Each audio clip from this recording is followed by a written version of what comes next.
Good morning friend. आज हम लोग व्यक्तिगत सत्याग्रह में बिहार के योगदान को पढ़ेंगे। तो चलिए स्टार्ट करते हैं। देखेंगे व्यक्तिगत सत्याग्रह। तो व्यक्तिगत सत्याग्रह में हम लोगों ने देखा था कि ये जो है ये अगस्त प्रस्ताव का प्रत्यक्ष परिणाम था। ठीक है। इस सत्याग्रह में गांधी जी जो थे वो प्रत्येक क्षेत्र से अपने कुछ निजी व्यक्तियों को उन्होंने चुना था तथा इन्हीं निजी व्यक्तियों के द्वारा व्यक्तिगत आधार पर एक सीमित सत्याग्रह शुरू करने का गांधी जी ने फैसला किया था। यानी कोई भीड़ भाड़ नहीं, कोई उपद्रव नहीं, पूर्णतः अहिंसात्मक ढंग से किया जाने वाला ये सत्याग्रह था। ठीक है, जिसे व्यक्तिगत सत्याग्रह के नाम से जाना जाने लगा। तो क्या था? तो ये जो गांधी जी के निजी व्यक्ति थे, जो गांधी जी के द्वारा चुने गए थे, ये एक निर्धारित स्थान पर जाते थे और वहाँ पर ये युद्ध विरोधी भाषण देते थे। ठीक है, सेकंड वर्ल्ड वार चल रहा था, वहाँ पर ये अपने भाषण देते थे, लेकिन भाषण से पूर्व उस क्षेत्र के जो जिलाधिकारी थे उसे उस स्थान और समय की भी सूचना दे देते थे जहाँ पर ये भाषण देने जा रहे हैं। नतीजा क्या होता था कि प्रशासन आती थी, वहाँ पर ये अपनी मांगों को भी रखते थे और पूर्णतः अहिंसात्मक ढंग से अपनी गिरफ्तारी दे देते थे।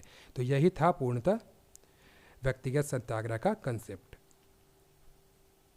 आगे देखेंगे, गांधी जी ने इसे 17 अक्टूबर 1940 ईस्वी को वर्धा के पवनार आश्रम से इस सत्याग्रह की शुरुआत की थी तथा इनके द्वारा चुने गए प्रथम सत्याग्रही थे आचार्य विनोबा भावे। दूसरे सत्याग्रही थे पंडित जवाहरलाल नेहरू तथा तीसरे सत्याग्रही थे ब्रह्मदत्त। तो ये क्वेश्चन पूछा जाता है, इंपॉर्टेंट है, इसे नोट कर लीजिएगा। ठीक है। और ये जो सत्याग्रही थे इन्हें अक्सर भारत के रक्षा अधिनियम के उल्लंघन करने के आरोप में अधिकारियों के द्वारा गिरफ्तार किया जाता था।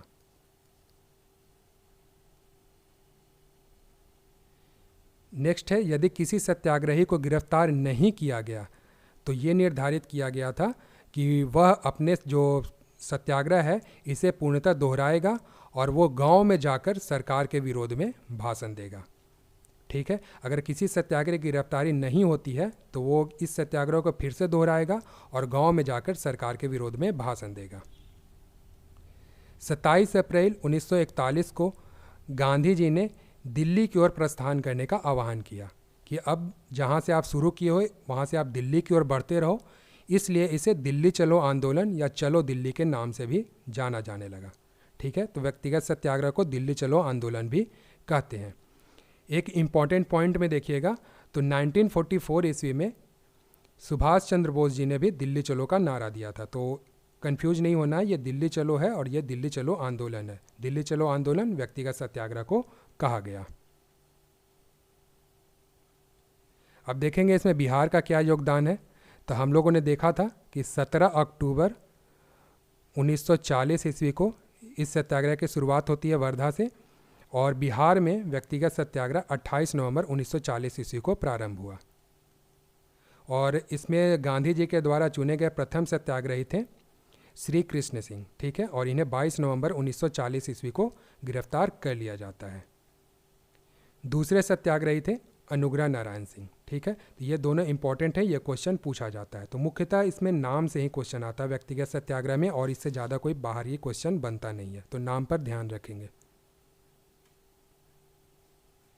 इम्पॉर्टेंट पॉइंट में देखेंगे तो जो कृष्ण सिंह थे ये हमारे बिहार के प्रथम मुख्यमंत्री भी थे। तो बिहार के प्रथम मुख्यमंत्री कौन थे? ध्यान रखिएगा, श्री कृष्ण सिंह। और इन्हें बिहार केसरी तथा श्री बाबू के नाम से भी ख्याति प्राप्त है। दूसरे सत्याग्रही थे व्यक्तिगत सत्याग्रह के बिहार में अनुग्रह नारायण सिंह। ठीक है, लेकिन इन्हें राजेंद्र प्रसाद के द्वारा कुछ समय के लिए रोक दिया जाता है। क्यों? तो देखो, जनता का इस सत्याग्रह के प्रति काफ़ी ज़्यादा उत्साह बढ़ने लगा था और ये कोई उग्र रूप न ले ले, इस बात का जब तक उन्हें आश्वासन न मिल जाए कि यह सत्याग्रह कोई उग्र रूप न ले ले, और इस चलते उन्होंने अनुग्रह नारायण सिंह को कुछ देर के लिए रोक दिया था, क्योंकि इस सत्याग्रह के अपने कुछ निर्धारित आदर्श भी थे महात्मा गांधी के द्वारा बनाया गया कि इसमें कोई उपद्रव ना हो, इसे ध्यान में रखा जाए। अतः राजेंद्र प्रसाद ने अनुग्रह नारायण सिंह को 2 दिन के लिए रोक दिया था इस सत्याग्रह शुरू करने के लिए। ठीक है, जब अनुग्रह नारायण सिंह इस सत्याग्रह को शुरू करते हैं, भाषण देते हैं, तो इन्हें पटना सिटी से गिरफ्तार कर लिया जाता है।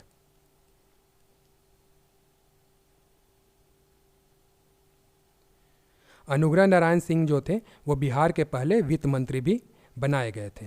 ठीक है, और इन्हें बिहार विभूति तथा बाबू साहेब के नाम से भी जाना जाता है। नेक्स्ट है गौरी शंकर सिंह। इन्होंने 4 दिसंबर 1940 ईस्वी को गया में इस सत्याग्रह को शुरू किया था। याद रखिएगा, गौरी शंकर सिंह ने गया में 4 दिसंबर 1940 ईस्वी को इस सत्याग्रह की शुरुआत की थी तथा 17 दिसंबर को महात्मा गांधी ने इस सत्याग्रह को स्थगित कर दिया था।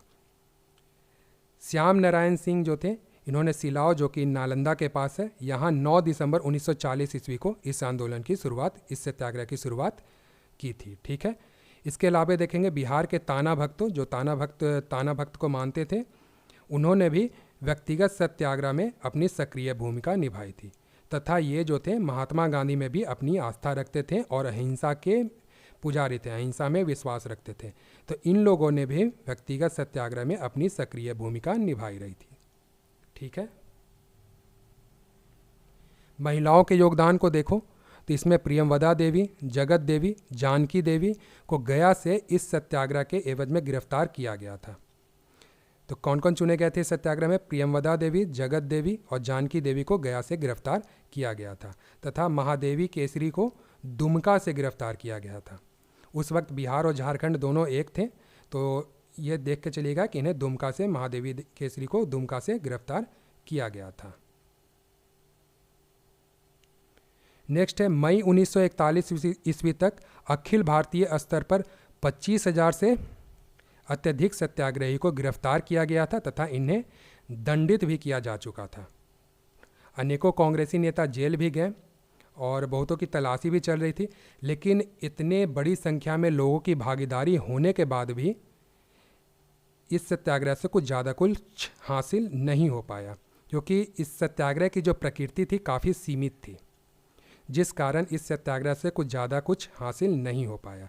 लेकिन जो इस सत्याग्रह का मेन थीम था, जिस पर भाषण दिया जाता था, उसको ध्यान में देखा जाए तो ये सिद्ध करने में से यह सत्याग्रह सफल हुआ कि जो भारतीय लोग हैं वो द्वितीय विश्व युद्ध यानी सेकंड वर्ल्ड वार में वो अंग्रेज़ों के साथ नहीं है। इस चीज़ को प्रमाणित करने में यह सत्याग्रह सफल हुआ और इस लिहाज से इस सत्याग्रह को सफल सत्याग्रह के रूप में भी देखा जाता है। नेक्स्ट है द्वितीय विश्व युद्ध के परिदृश्य में बदलाव तथा विश्व जनमत के दबाव में आकर अंग्रेजी सरकार ने दिसंबर 1941 ईस्वी तक सभी कांग्रेसी नेताओं को रिहा कर दिया गया ब्रिटिश सरकार के द्वारा। ठीक है, और इसके परिणाम स्वरूप कांग्रेस कार्यकारिणी समिति ने भी इस सत्याग्रह को स्थगित कर दिया। तो ये इस वीडियो का आखिरी पॉइंट है। आशा करता हूँ कि वीडियो आपको पसंद आया होगा। इस वीडियो को लाइक शेयर जरूर कीजिएगा और नए भी रहें तो चैनल को सब्सक्राइब करना नहीं भूलिएगा। तो मिलते हैं नेक्स्ट वीडियो में। जय हिंद।